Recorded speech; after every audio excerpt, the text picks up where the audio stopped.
All right. It looks like we've got a slowdown in people getting signed on, so we can go ahead and get started.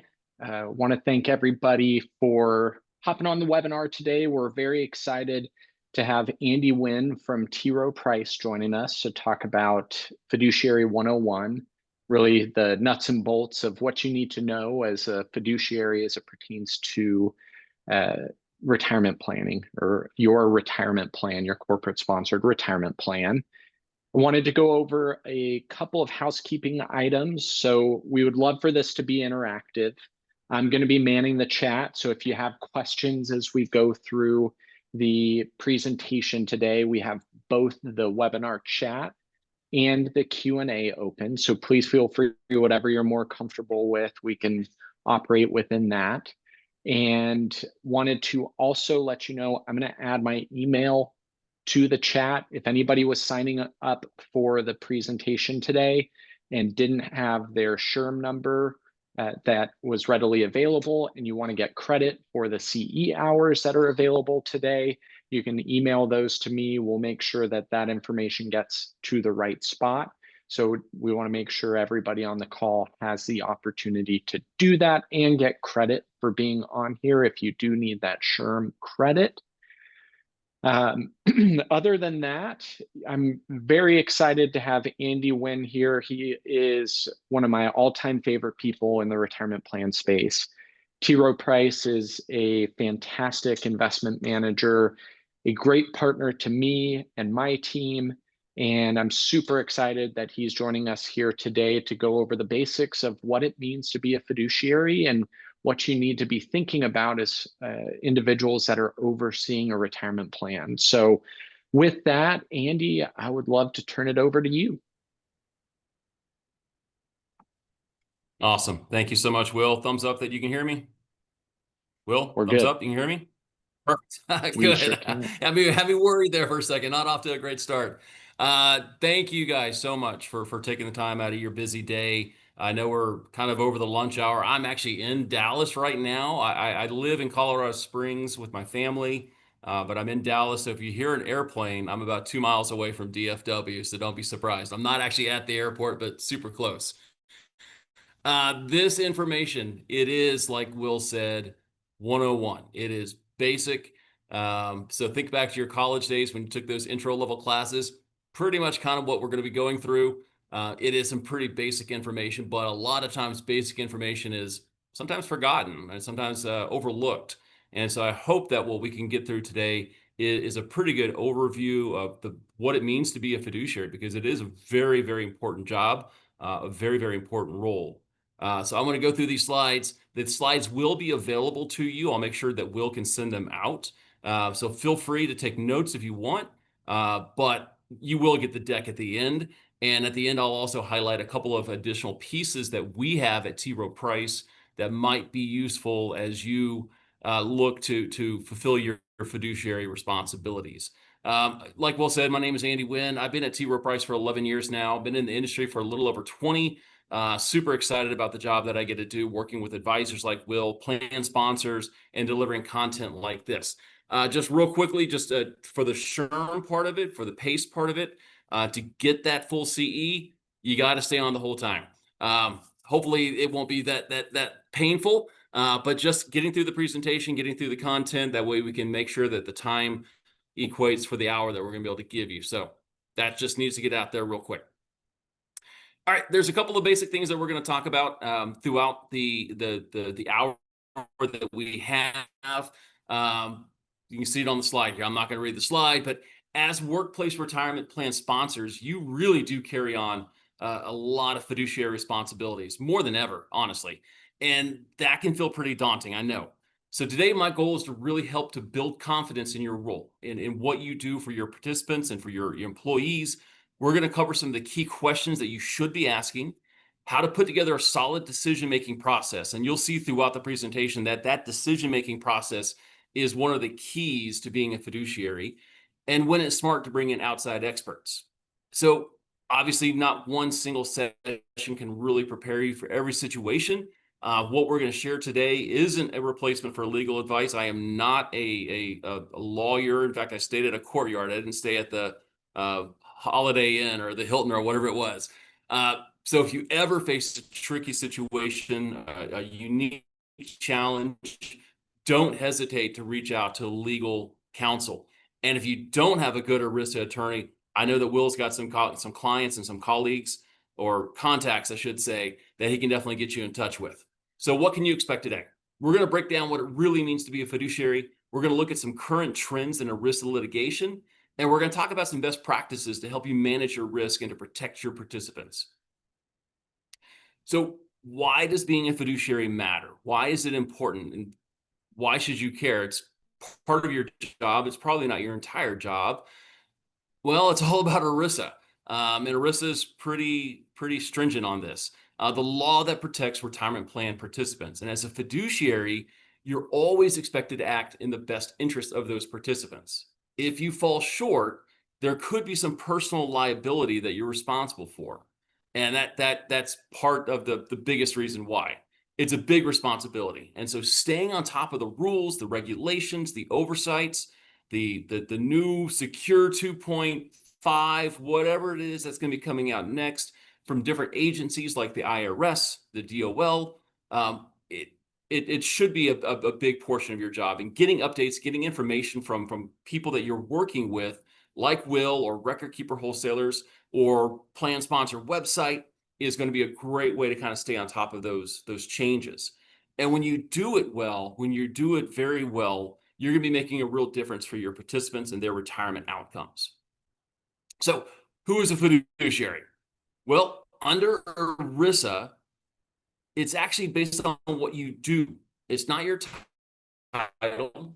It's not where you sit. It doesn't matter if you're a C-suite or making a decision on the plan administration, the assets, the investments. You're a fiduciary if you're making those types of decisions. It does include HR staff making distribution calls or anyone who's really paid to give investment advice. Even plan committees, not just individuals. So if you got 4 or 5, 2 or 3 people on a committee, each one of those can be considered part of the fiduciary of the plan. Every plan needs to have at least one named fiduciary. ERISA requires that so that participants truly understand who is ultimately responsible for the overall plan administration. Now that you know who, let's talk about what. What is a fiduciary? First of all, fiduciaries are governed by ERISA. ERISA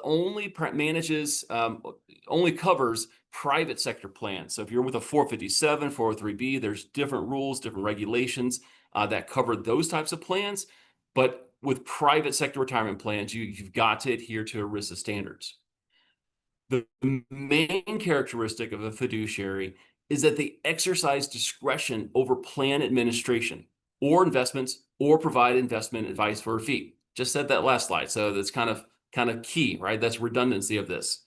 And you'll hear us say that again repeatedly. A fiduciary must act in the best interest of the plan participants.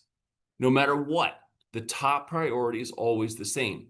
Act in your participants' best interests. So what are some of the fiduciary activities? Remember, it's not your actions, it's your title that determines if you're a fiduciary. And you need to be able to separate fiduciary activities which follow ERISA standards from non-fiduciary ones with different rules. And we'll get into that. We'll talk a little bit about the differences between the two. But think of it as wearing two different hats. You've got your fiduciary hat, meaning you're putting your participants first. And then you've got your non-fiduciary hat, which is about the company interests. So what actually counts as a fiduciary activity? Acting as a fiduciary typically means you're using your best judgment or discretion when managing your retirement plan, especially around administration or investments.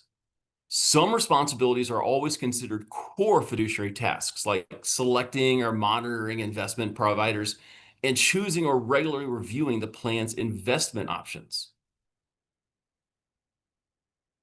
But fiduciary duties can go beyond the obvious. For example, if you interpret a plan provision or decide whether to approve or deny a benefit claim, you're making those calls based on your own discretion. you're acting as a fiduciary in those moments too.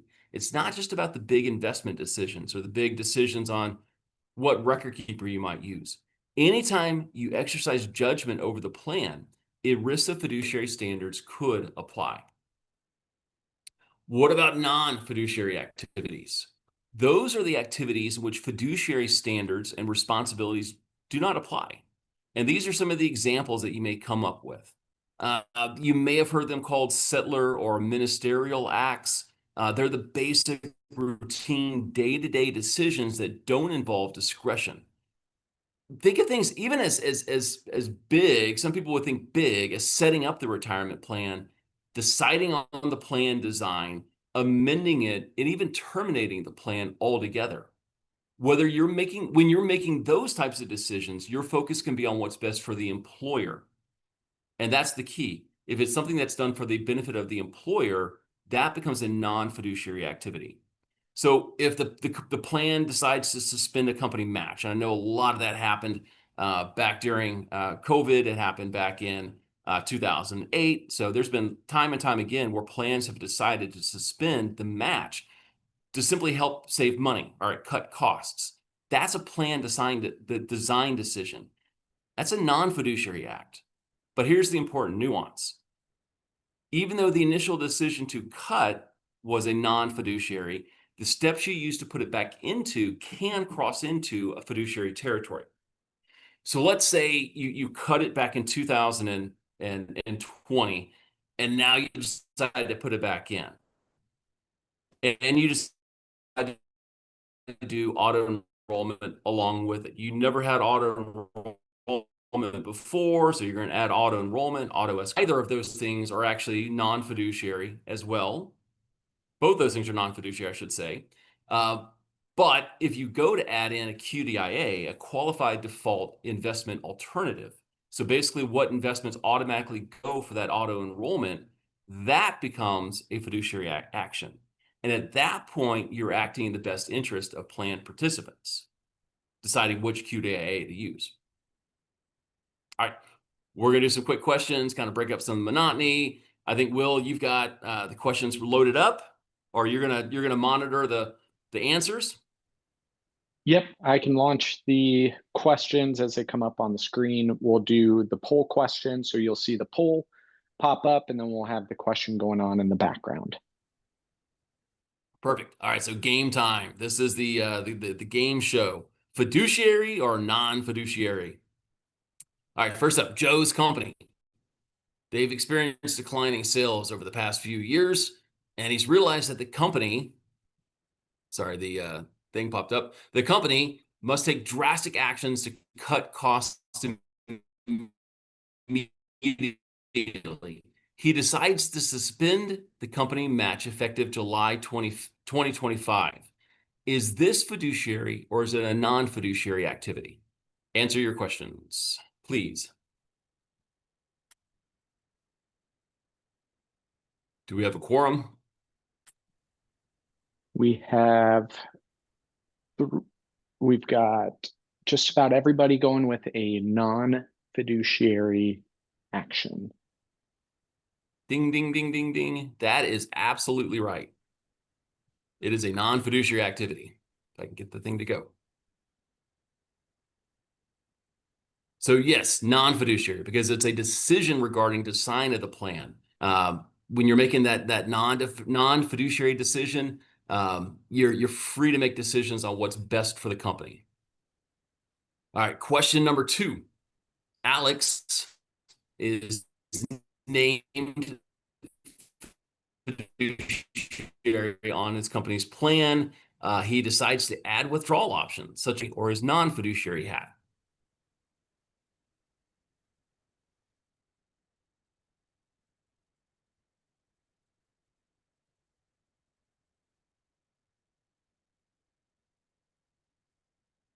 Most responded with fiduciary action. That actually is a non-fiduciary action. That's a non-fiduciary action because we'll jump back real quick. You're not making a decision, even though the decision affects the participants, you're not deciding on things that will impact every participant and the things like the investments. And it is a benefit to the participants because they can actually withdraw money, but it's still a non-fiduciary decision. That one's a little tricky, I know.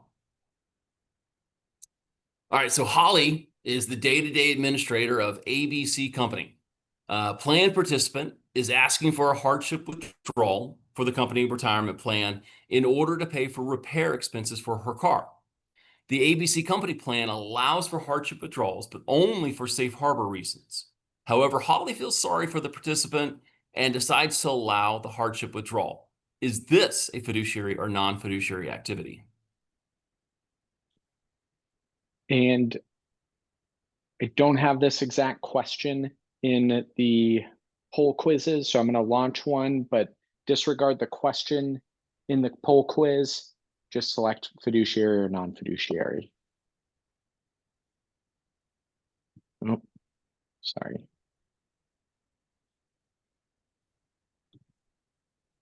So we'll jump to that one. And that one is a fiduciary decision because Holly's using her discretion to determine whether or not the participant can make a withdrawal from the plan. I changed the name. I felt there's too many guy names. You know, I had it under Blake. Yeah, I think it was that's what it originally under was. Blake. I renamed him Holly.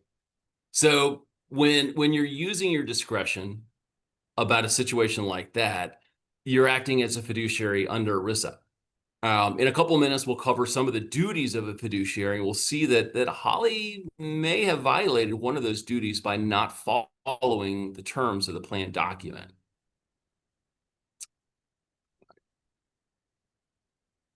So what is a fiduciary again? Subject to ERISA standards of conduct and can be personally liable for breaches of duty. A fiduciary is a person or entity that exercises discretion over the plan administration or investments. And most importantly, a fiduciary is tasked with acting in the best interest of the plan participants. And if there are any questions throughout this, like Will said at the beginning, we want to make sure that it's interactive. Feel free. I may have the answer. Will may have the answer. We may have to get back to you depending upon the question. So now we've covered the basics of who is considered to be a fiduciary. Let's look at some of the responsibilities that actually come with being a fiduciary. All right, there are 4 key areas that we look at. Number 1 is that duty of prudence, acting not just the outcomes. If you don't have the expertise, it's up to you to bring in a professional for support. So bringing in somebody to help select investments, bringing in somebody to help provide plan design oversight. That's the duty of prudence. The duty of loyalty means always putting your participants' interests first, not yours or your company's. For instance, choosing a record keeper just because it helps your firm but costs participants more isn't putting them first. Choosing an investment lineup because, well, it's the investment lineup I had at my old firm and I kind of like those. That's not putting your participants first. It's putting a duty of loyalty. So deciding based on certain factors that we'll talk about here in a bit. The duty of diversification, offering a wide range of investment options to help reduce risk for participants is good, and that's what we need. That's what should be done. But it also means providing choices across equities, fixed income, money markets, or stable value, and making those selections with both prudence and loyalty. And then finally, the duty to follow a plan document. So sticking to what the plan says, ignoring plan rules, like making exceptions on hardship withdrawals, like what Holly did, can be a breach. And that's why having a solid investment policy statement is important.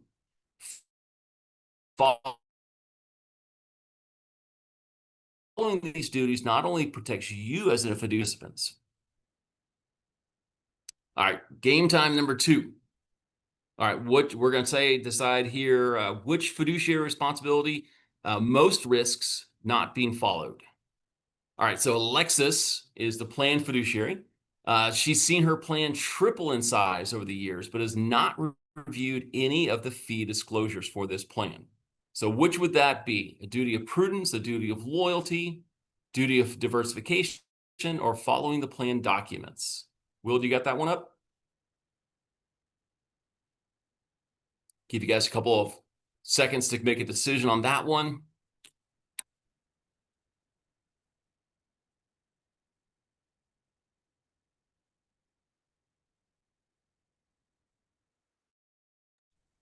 I've been on mute.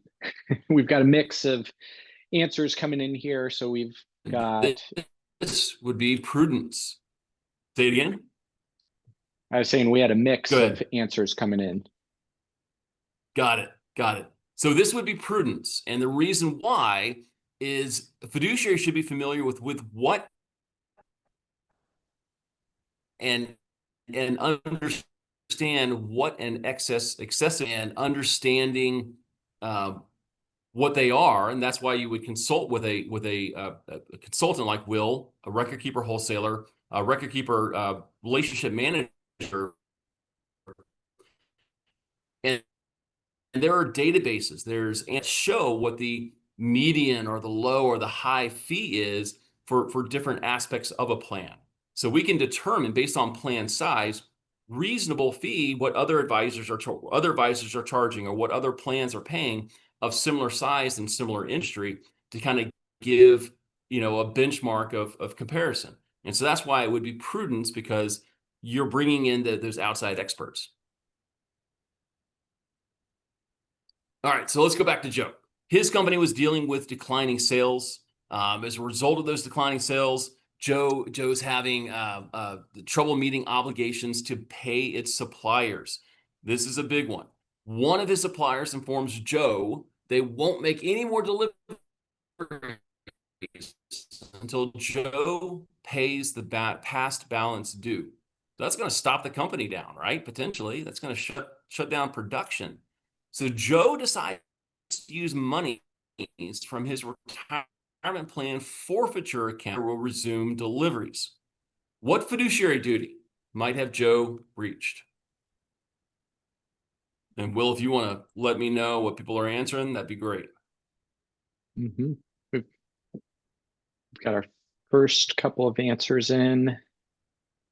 People, just another 30 seconds. Looks like we've got a mix of prudence and following terms of the plan document. I can understand both. It's actually a combination of loyalty and then following those plan documents. I can see prudence, right? You're not really bringing in an expert to kind of help understand the plan rules. That definitely makes sense. It probably could be a third answer in reality. But by using the plan assets to benefit the company rather than a plan participants, Joe's probably breached both loyalty and that following the plan docs. It could be a failure to follow the terms because the docs certainly probably would not allow or shouldn't allow for forfeitures to be used in that way. Forfeitures tend to be used to cover plan costs or to help offset fees that might be paid to the record keeper or to the advisor. All right, lawsuits. This is a fun one, right?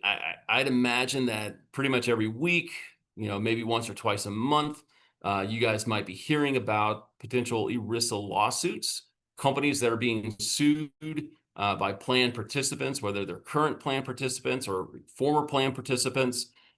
It's not uncommon, and you'll hear about them frequently. It's a major concern for plan sponsors. It's a concern for advisors. It's a concern for record keepers. And when plan participants believe there's been a breach of duty and that they've lost money because of it, they may choose to take legal action. So there's some of those class action lawsuits that you'll see and hear about, obviously, against the plan fiduciary to seek compensation. These cases started cropping up about 10 years ago. We've seen the numbers steadily grow. There's ways that lawyers kind of find out how these and get these cases going. Sometimes the lawyers are the ones who are instigating the lawsuit. Sometimes it's a current participant who instigates the lawsuit. But we have seen a significant number of these. The three themes that we tend to see with these lawsuits revolve around the three F's: fees, fund, and fiduciary. Think that maybe the record keeper fees are too high based on plans of similar size and similar industry. And that goes back to some of that data, that analytics, that benchmarking that we have access to, that Will has access to help determine what is a reasonable fee based on this plan size? What are other plans paying? It could be the investments that are within the plan. They get called out for having expensive investment share classes or expensive investments in general when there are lower cost options. And we'll talk more about investments here in a little bit. This is an interesting one for sure. Or they use retail funds instead of collective trusts. Now, I will say not every plan is going to be eligible to use collective trusts. So we have to talk a little bit about that, or can talk a little bit about that if the situation pops up. Those can be more affordable, but again, not every plan is eligible. On top of these, we're starting to see some new legal risks come into play where plaintiffs are arguing that sponsors have misused plan forfeitures. Remember that question that we just had a little bit ago? Basically, they use forfeited amounts to offset employer contributions rather than pay plan expenses. So they use those forfeitures. It's a fun word to say 3 times. They use the forfeitures to pay the company contributions, right? The match, or maybe there's a profit share or a bonus, and that it can't work that way. It's got to offset costs of the plan. The concern is that that this might not be fair to plan participants, especially if the plan documents give plan sponsors too much discretion in how those forfeitures are added. So that's where the plan documents really come into play, and how they need to be built pretty rock solid about those plan forfeitures. Some of these lawsuits are kind of in the early stages. We're really not sure how the courts will rule, but to stay ahead of the risks, we're seeing a lot of plan sponsors really work with ERISA counsel, taking a closer look at their plan documents during their meetings that they have with the advisor or with around forfeitures, and limiting how much flexibility sponsors have. So again, if you don't have an ERISA attorney already, I'm sure most of you do. Will can definitely help you connect with somebody that's good for your plan.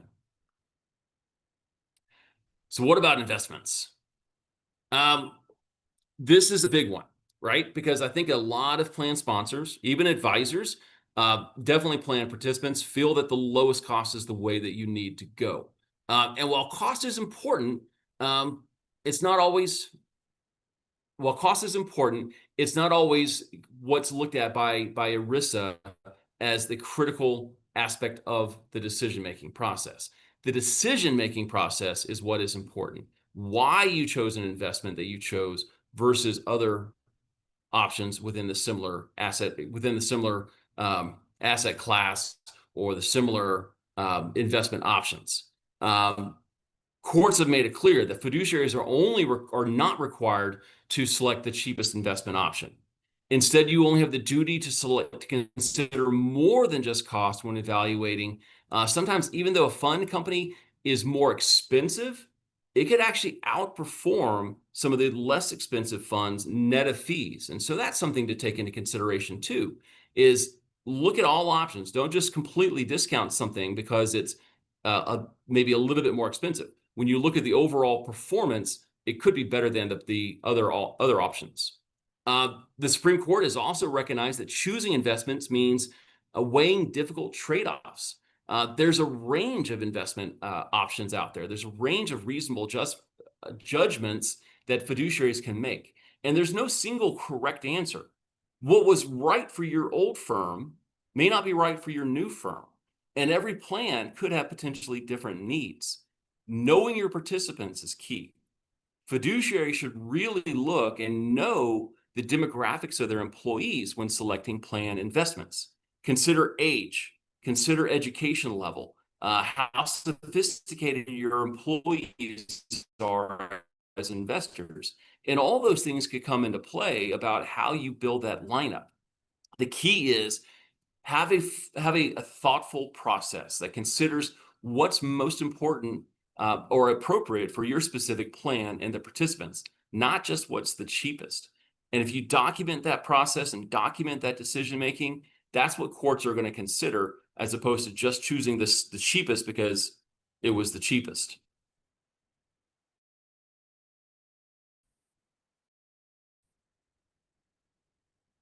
Um, You can look at cost, right? Obviously, that's kind of the first thing to do. But remember, while fiduciaries aren't required to choose the lowest cost option, um, it is something that they need to look at. Cost is important. Um, Fiduciary should also check to see if there's lower cost versions are available, like again with a collective investment trust, or there may be lower cost retail funds of the same fund, just they have different share classes. Some share classes may be a little bit less expensive versus other ones, and knowing what those share classes are and what those overall costs are is important. Potential for higher returns. That's another factor to look at when choosing investments. ERISA litigation has shown that lawsuits rarely focus on underperformance alone.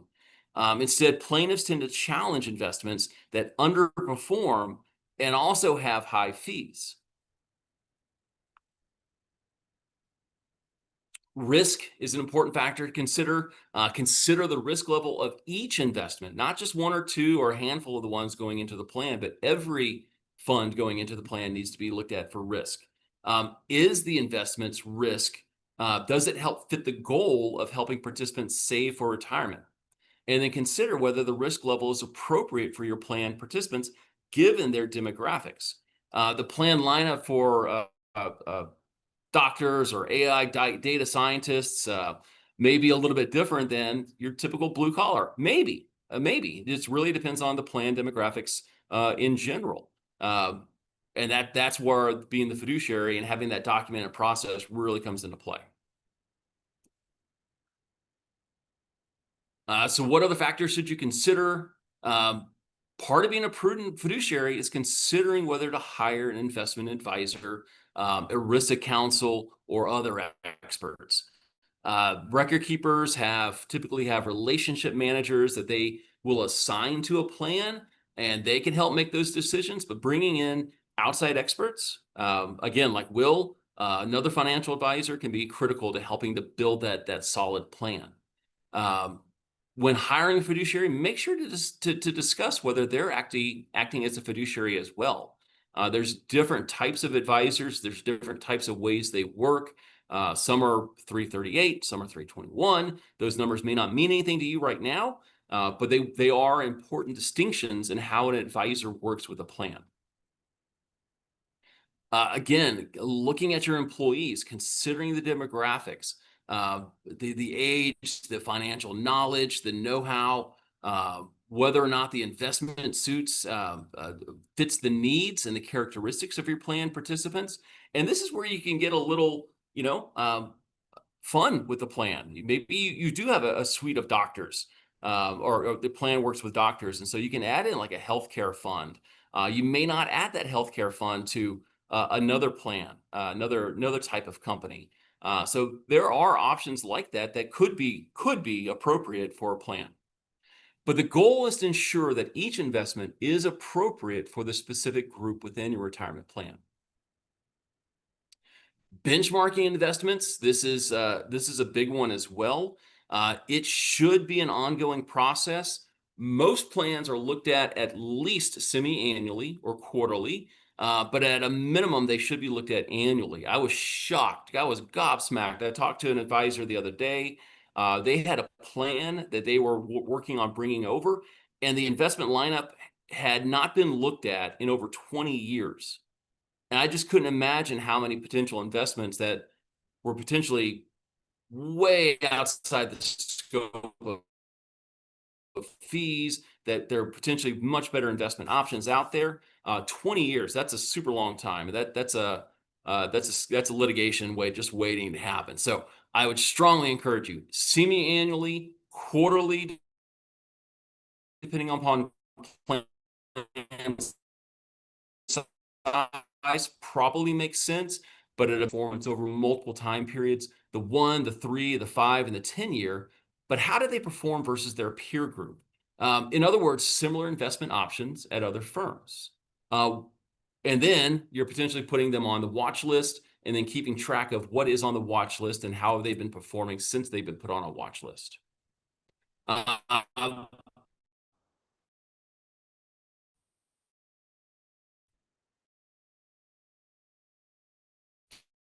so ongoing importance, obviously, for ongoing,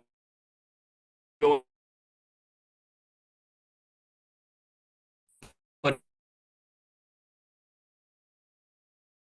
it's said that fiduciaries have the constant duty to monitor investment line for years. So this responsibility doesn't just expire after some arbitrary time frame. Well, we've had that in there for a decade, so we're happy with it. We're just going to keep it going. All of our employees love this investment for whatever reason. But the duty is to always monitor that it's there, because if that investment that has been there for a decade is underperforming, it's your duty to look for potential replacements to help your participants actually achieve their goals for retirement. The other case to know about, it's a Supreme Court case, Hughes versus Northwestern University. In this one, the plan had hundreds of mutual funds. They basically made it open architecture for the most part, and let participants choose any of a number of a couple hundred investment options. But nobody was checking on all the investment options. They were basically just leaving it wild, wild west.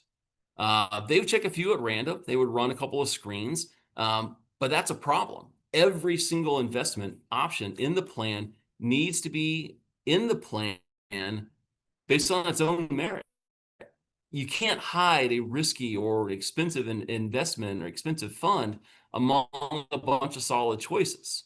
The courts have said time and time again that you need to actively monitor every option, not just a select few. And again, the takeaway, you can't just offer a few good funds and hope that covers you. So it goes back to having that plan, regularly reviewing the investment options that are potentially out there, and then document, document, document. That way you can truly show that you're looking out for your participants. So what about record keepers? We talked about record keepers a couple of different times. Similar to our discussion about selecting investments, there's not one single size fit all. There's dozens of record keepers. Some of these super large, very big record keepers that everybody knows. They're on the names of, some football stadiums. You see commercials for them. There's a big one here in north part of Texas. But there's also some very small, kind of regional, smaller record keepers. And each one is going to have their own pros and cons.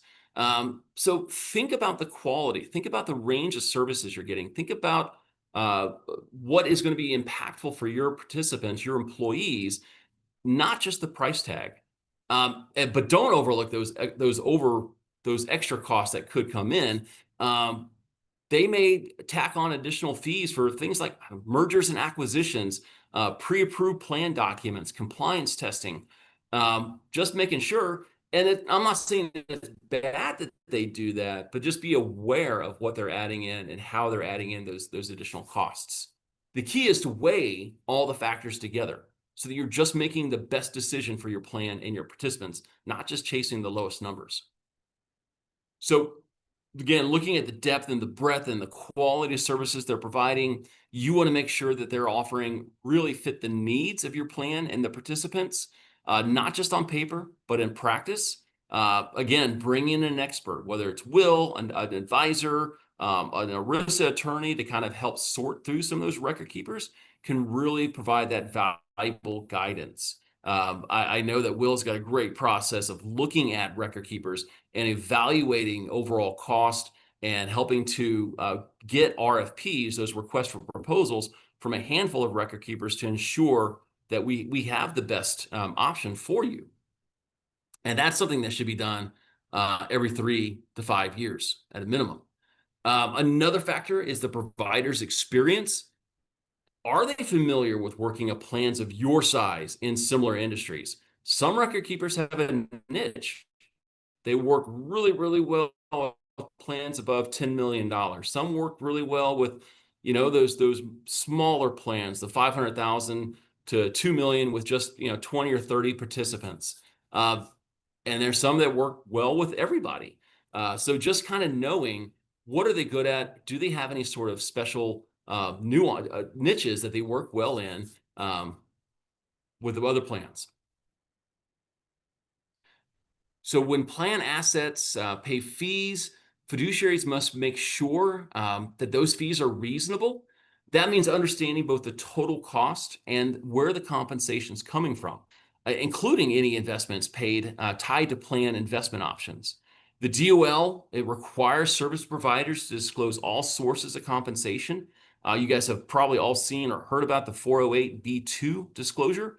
That document can help you evaluate providers and stay on top of the duty to monitor fees and expenses. And that's how we get the databases that we have, the analytics that we have to know what those median or high fees might be for other service providers. All right, let's talk about some best practices coming up on the home stretch here. First and foremost, take your fiduciary responsibility seriously. Don't be afraid to ask questions, whether it's about your role or working with outside experts. Making sure that you understand what a fiduciary really means and remember that duty of prudence that we talked about. Holds you to a higher standard as a prudent expert. So you may not be the expert on all, so that's where that prudence comes in and bringing someone else in. Being thorough and making an informed decision is essential. So it's important to follow and establish routines, having regular meetings, monitoring your chosen investments and service providers, and documenting those meetings as well as any decisions made. Excuse me.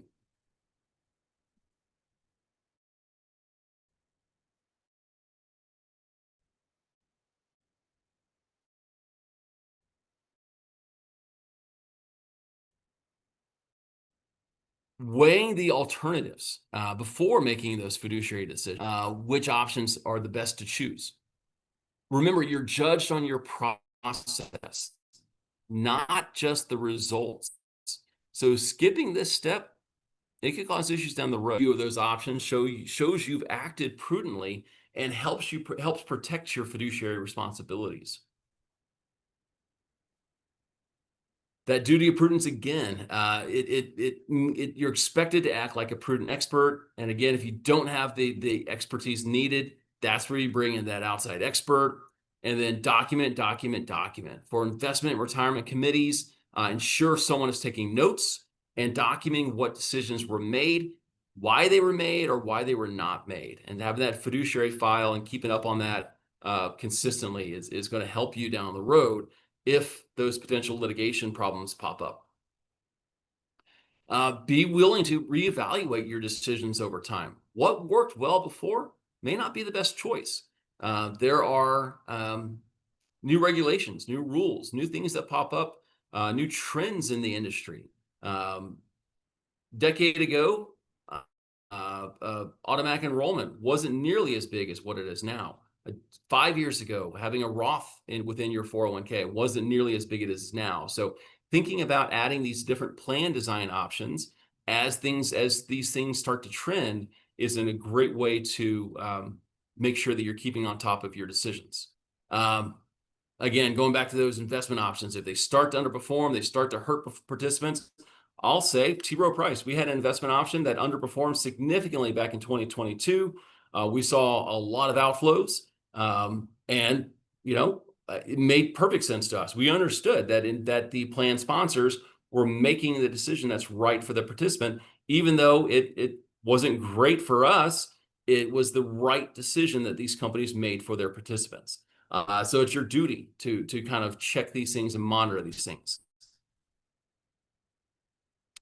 So how can a fiduciary kind of get started on the ground, making sure that they're fulfilling their fiduciary responsibilities? Reviewing that fee disclosure. Check that 408B2.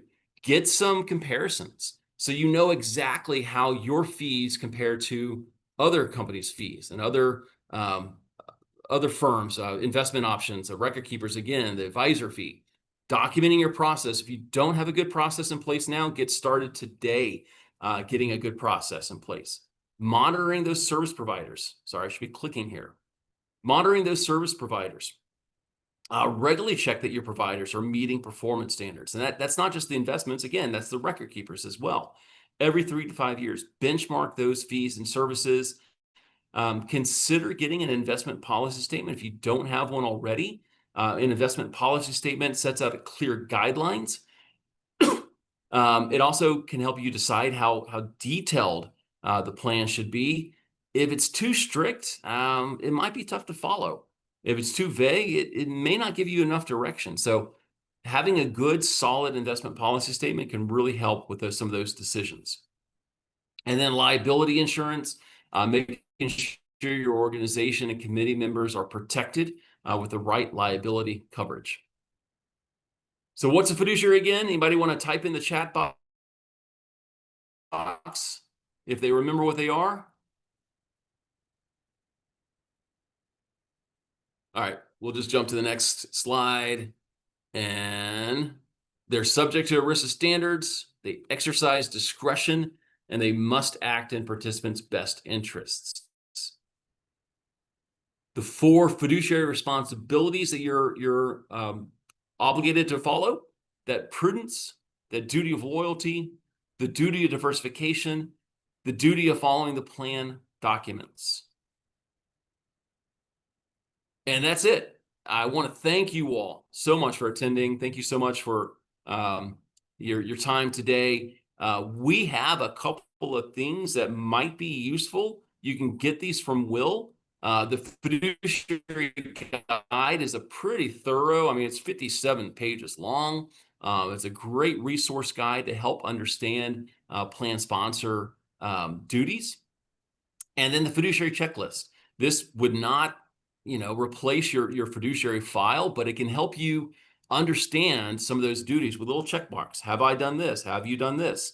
And dates of when things need to be filed, of when things are due. So it's a good little checkbox, a reminder of what needs to be done as a fiduciary on your plan. And with that, if there are any questions, I would love to answer any questions there might be. Yeah, thanks, Andy. And thanks everybody for sitting through the presentation. For those that have questions, you can ask them either through the Q&A box or directly into the chat. Both of those are open now. So please feel free to pop those in. And while people are entering in those questions, hopefully we have one or two. I did just want to reiterate what Andy said. This is a great guide, a great kind of principal understanding of the roles and responsibilities of a fiduciary. The seat that I sit in as the advisor, really the way that I look at it is, when it comes to the litigation and maybe some of the scarier components of what we covered here today, I'm an optimist at heart. And so I really see the silver lining, and all of this litigation that's coming out is really an opportunity for us to use the outcomes of that litigation to better guide our decision-making process moving forward.